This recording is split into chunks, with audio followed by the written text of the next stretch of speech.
So how did you pull off all that success? What's the secret? Look, I started out by thinking about everything that had worked in the series up to that point. Got it, so you followed that formula, made the horror stronger, focused on the atmosphere. Not really. I kinda changed almost everything. Okay, but at least you used that to build a tight, layered story with lots of twists, right?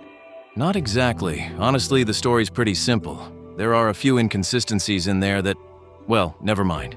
So, did you bring back more fan-favorite characters? Actually, it's just me, a bunch of new faces, and one old boss from a game nobody played. Right. Zombies? So you doubled down on zombies? Nope, there aren't even zombies in my game. Now it's a cult controlling people. Umbrella? Bankrupt? Alright, but there's still classic investigation, elaborate puzzles, all that.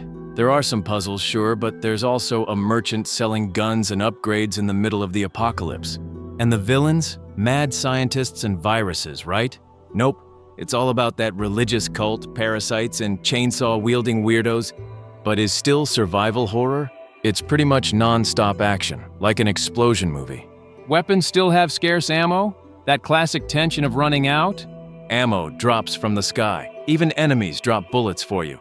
Did you keep that dark atmosphere, the feeling of being isolated? Every corner there's someone yelling at me and throwing dynamite?